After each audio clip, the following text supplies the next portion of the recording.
exclusive authority to verify and tally the presidential election results as received at the National Tallying Center, he did involve the other commissioners in the exercise before eventually declaring the final results. He submitted that he did this in the spirit of teamwork.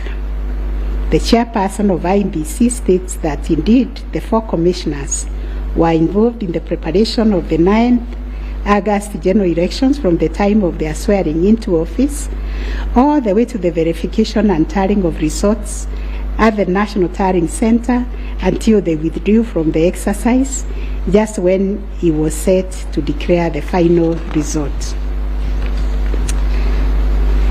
Having considered all the parties' submissions, we find that pursuant to Article 138(3)(c) of the Constitution, the power to verify and tally presidential Tallying Center vests not in the chairperson of IEBC, but in the Commission itself. The latter carries out this exercise through its secretariat staff, technical personnel, and supervision of the chairperson and the other members of the Commission. In line with this court's decision in Raila Amolo Odinga versus another versus IEBC and Kenya Law Report,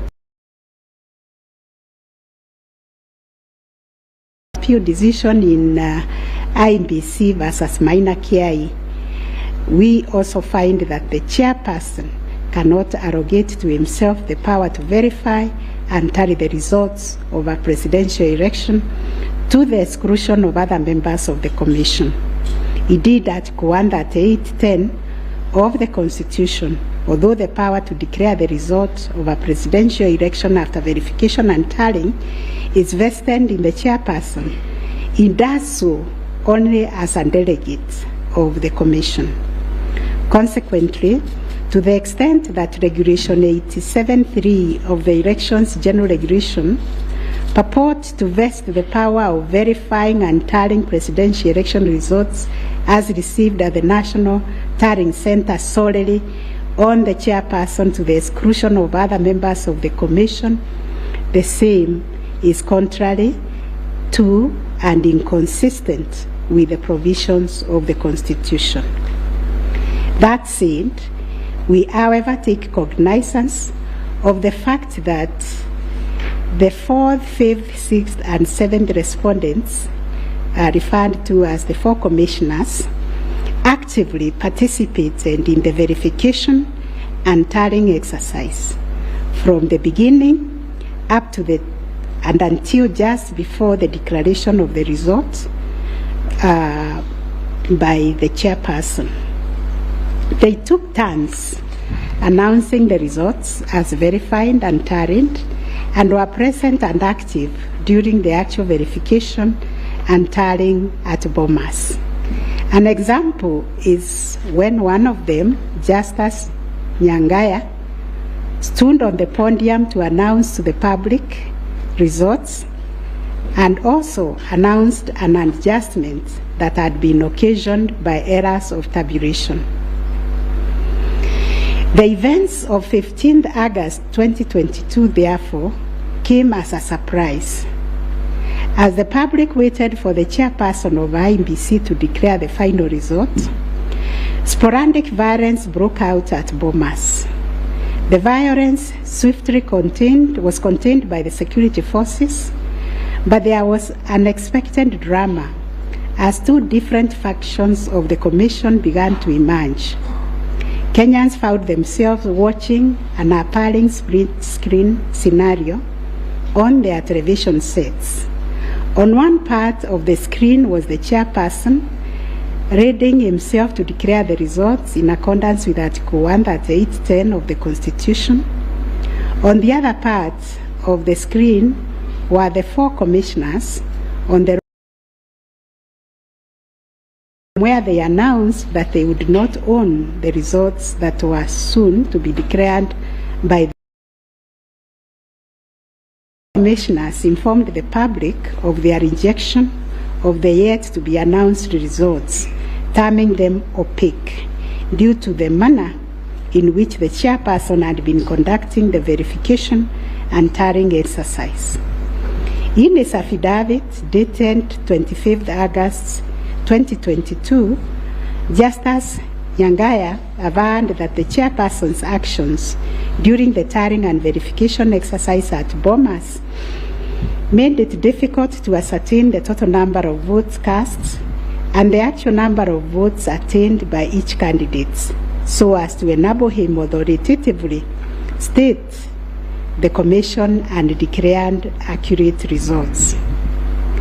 All the petitioners have anchored their arguments for the nullification of the 9th August presidential election in Taharia on the walkout from the Bomas by the 4 commissioners. They contend that by rejecting IEBC's results on grounds of opaqueness of the verification and tallying process, they called into question the credibility of the entire election. They further submitted that being commission,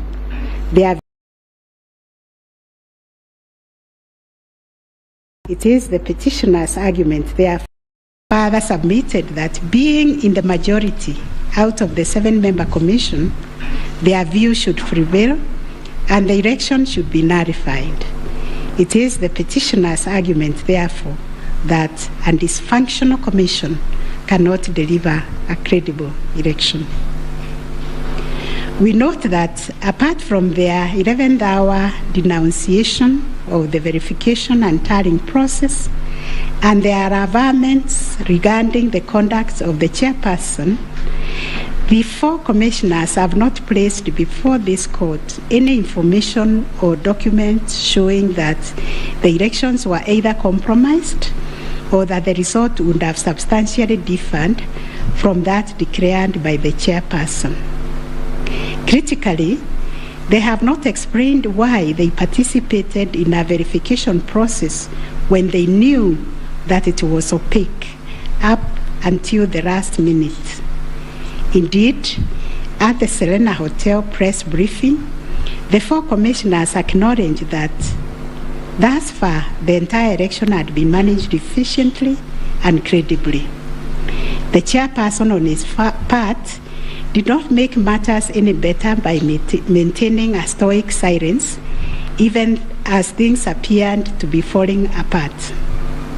All this, in our view, points to a serious malaise in the governance of an institution entrusted with one of the monumental tasks of midwifing our democracy, an institution that obviously needs far-reaching reforms, of which we shall say more in our detailed reasons. But are we to nullify an election on the basis of a last-minute boardroom rapture, the details of which remain scanty and contradictory between the chairperson of the commission and some of its members? In the absence of any evidence of violation of the Constitution and our electoral laws, how can we upset an election in which the people are participating without hindrance, as they made their political choices pursuant to Article 38 of the Constitution? To do this would be tantamount to subjecting the sovereign will of the Kenyan people to the quorum antics of IEBC. This we cannot do. Clearly, the current dysfunctionality at the Commission impugns the state of its corporate governance, but does not affect the conduct of the 2022 election. In view of the foregoing, we are satisfied that notwithstanding the divisions apparent between the chairperson and the 4 commissioners, IEBC carried out the verification, tallying, and declaration of results in accordance with Article 138(3)(c) and 10 of the Constitution. Issue number 7. whether the declared President-elect attained 50+1 of all the votes cast in accordance with Article 138 of the Constitution.